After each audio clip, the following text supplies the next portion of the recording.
cylinders. Not too focused on finished work just yet, but we're getting close. So, all right, so Let's go on. Okay. All right, so I threw these cups about an hour and a half ago, and I let them sit outside for about 15-20 minutes. I turned them around 180 degrees, let them sit another 15 minutes, and then I cut them off the back and flipped them upside down so that the bottoms would dry out a little bit. And they're like totally ready now to trim. If you throw cups today, you can trim them today, but they need to dry out to like early leather hard or mid leather hard probably. Do you guys know what leather hard is? Who can tell me what leather hard is? Sure.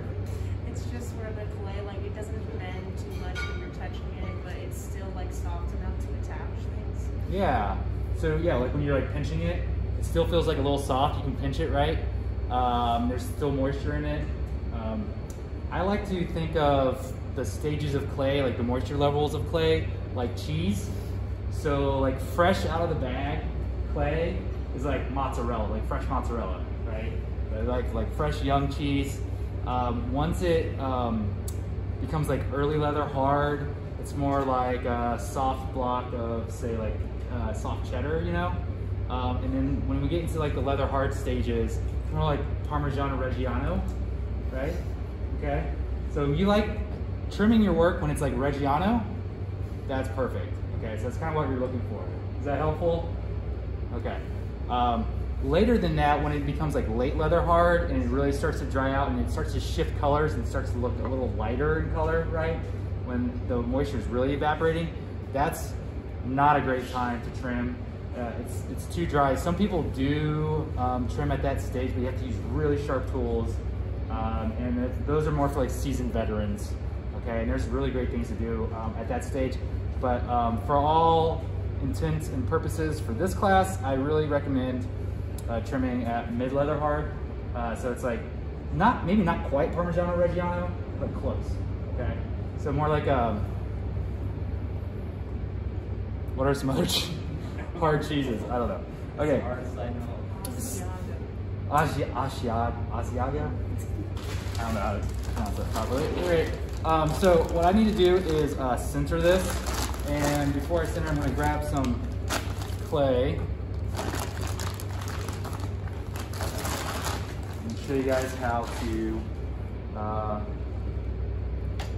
recenter this. So what I like to use while I'm centering it upside down is just really a needle tool. Okay, I'm working on a bat here because I've got bat pins in this just to raise it up so I'm not hitting the bat pins. But before I actually start trimming it, or actually before I recenter it upside down, I want to, inspect the inside of my cup and really have a good visual understanding of the thickness of the wall, right? Where do I have clay? Where can I actually trim clay away from, right? I kind of drew a little bit of a quick little drawing, I guess, there on the whiteboard of what the clay can look like and where you can trim out and produce essentially a footrest. Okay. So for this, I've got definitely some clay here on this outer part, okay, down in this area. So I'm going to trim some of this away. The floor of my cup is not that thick, actually. I probably could have left it a little thicker than I actually did. So I'm not going to be able to trim a whole lot away from this inside. So make sure you really pay attention to that, because one thing that someone's going to do this semester, at least once, is trim through the bottom. And so I do have some tricks to avoid that. My favorite tool to avoid that, probably the most expensive tool, Chris has resided for years. I take a little thumbtack and I stick it into the middle.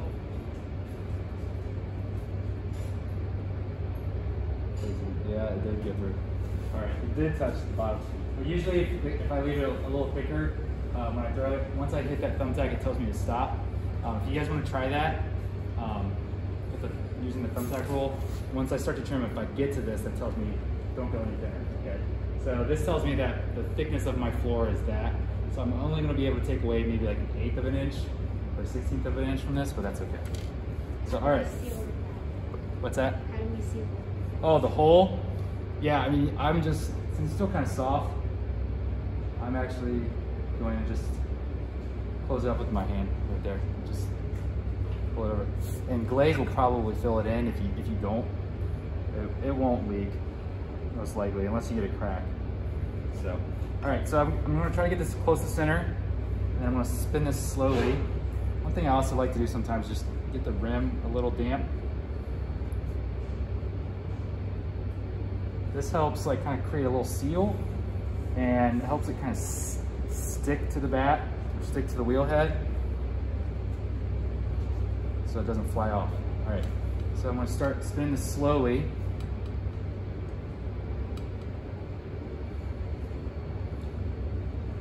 Like professional potters, you'll see some videos online where people just like tap it. I haven't quite figured that one out yet. So I like to hold my needle tool while it's spinning. Just slowly approach the cup. And wherever it hits, that tells me that's furthest away from center. So I want to move it in that opposite direction. So the little line that was created from the needle tool is right here. So that means that part actually needs to go closer to center. So I'm going to pull it back towards me, and I'm just going to nudge it. I'm approaching the cup here at the base. I'm going to push it about 1/8 of an inch in the opposite direction, and then I'm going to do that again until it's fully centered. So at a different spot, just a little below that other one. All right. So similar, nudge it a little more. And I do this over and over again until it's fully centered. Just a little bit.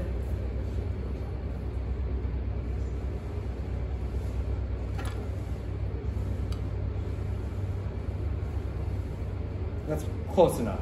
It's not perfect, but it's close enough. So what I'm gonna do now, I'm gonna take, just have some clay here. Stiff clay is really nice to use. I've got some softer clay, which is fine. This is fresh out of the bag. So I just like to take a couple chunks like this. I'm gonna make 4 of these, about like this. I'm gonna press them down to flatten out 2 sides of them. See what I just did there? Like the bottom and the side. And then I'm going to, on opposite sides, just press these up next to it. Try to get them to kind of match the curvature of your cup, whatever angle that is, okay? So it's pretty vertical there, about 90 degrees. So I want to get it up close. Do this both at the same time so I'm not pushing it off center. And I'll just press in a little bit and then press down. Now this cup is still a little soft, and I don't want to change the shape of the cup and warp it, right? And square it off.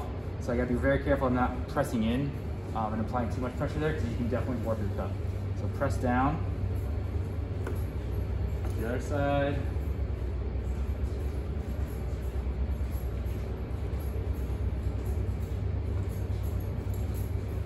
And you'll notice I'm doing both of these at the same time.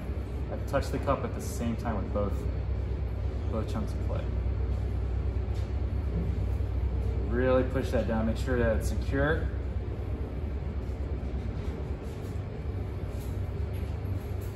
These are kind of tall. I like to make the tall ones, right? So that way when I start to trim, it doesn't like tip.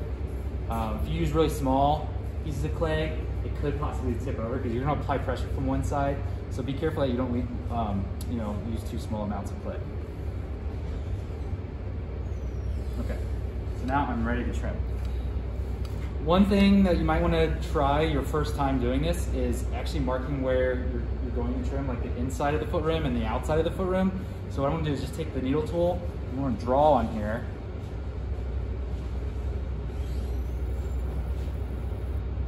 Two lines. So that's my outer line, this is my inner line.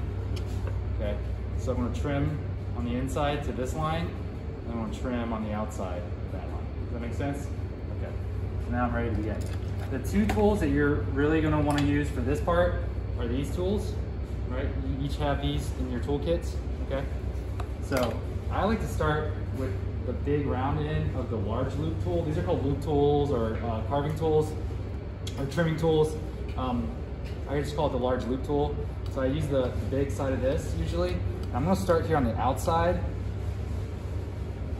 And I'm gonna start to just, when I hold this, I kind of hold it real firmly in my hand, and I'll either like hold my other hand, right, and brace myself like this, or I'll hold the tool like this. But I use both hands, get nice and close.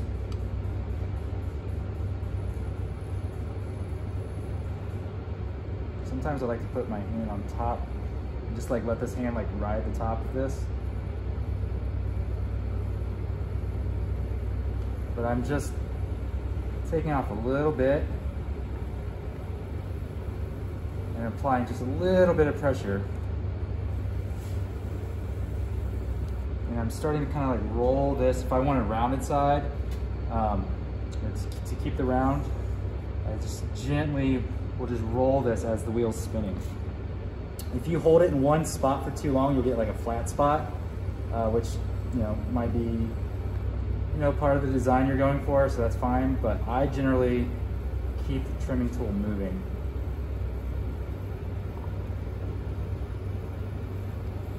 And you can trim, if you got some weird spots on your cup, other spots, you can trim those too. You can trim the inside of your pieces. If you got some weird throwing lines or things you want to get rid of.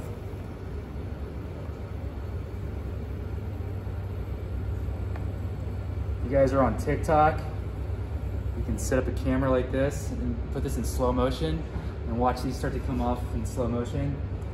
You're gonna get a lot of followers, trust me. It's good stuff. All right, so now I've done the outside. I'll doctor this up a little bit when we go into the inside now. This is where I really like to use the big, open, rounded end of the large loop tool. So I start in the very middle and I work towards 3 o'clock, okay? So I'm gonna go in, take a little skim coat off, and work my way out towards 3 o'clock. Notice I'm holding this with both hands.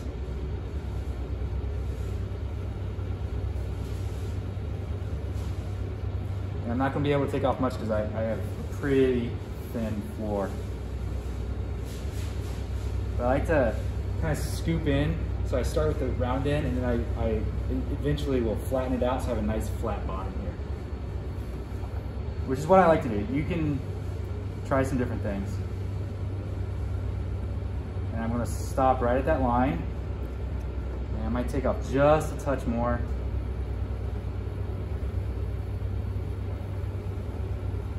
And you can use the other end if you like. One of my favorite things to use actually is the metal rib.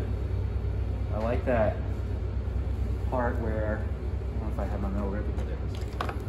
I like where the flat meets the round here at this bottom corner. Right, you guys see that?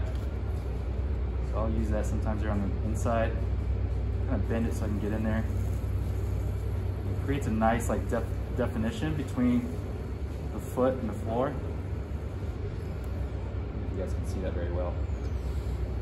I'll do the same thing on the outside. The metal rib is great for this. Do a little bit of trimming with it. Make sure you're scraping it and not going at a harsh angle, more of a softer angle to it. And now, here at these edges, I'm going to take off a little bit more, and you can also use these tools. These are great for getting in there, creating a little bit more definition. The smaller tools. So I got this like these little ridges that occur. So that's just kind of like a flat foot rim. I generally like rounded foot rims. So because the clay is still slightly soft, I can use my hands, just round those over with my fingertips, and even get it slightly damp with a sponge.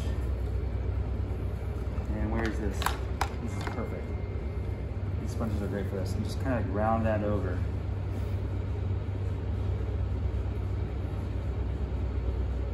You can make really pronounced rims. You make really tall rims. I know there's an artist I know, he'll throw with like 1.5 inch thick floors, so he can have these really tall foot rims. But I'm going to define this just a touch more. I have a lot more clay here on the outside than I do in the middle, So I can actually kind of come in and show that off a little bit more like that. It's kind of nice to have that lift. I noticed the wheel speed, I'm going pretty slow. Maybe slightly medium speed. So that's my foot rim, okay? So I'll let that sit for a little bit and then I'll sign it, put my initials on it. But make sure when you pull it off, pull these away first. Don't just like lift it up. Let's see. There we go. A little cut. Okay. So I'm going to use this in a little bit. Do a little scrap feeder inlay on it. So that's that. Out of turn. All right, I'm gonna pause, stop this, and then Joe's gonna show us how he throws a coat.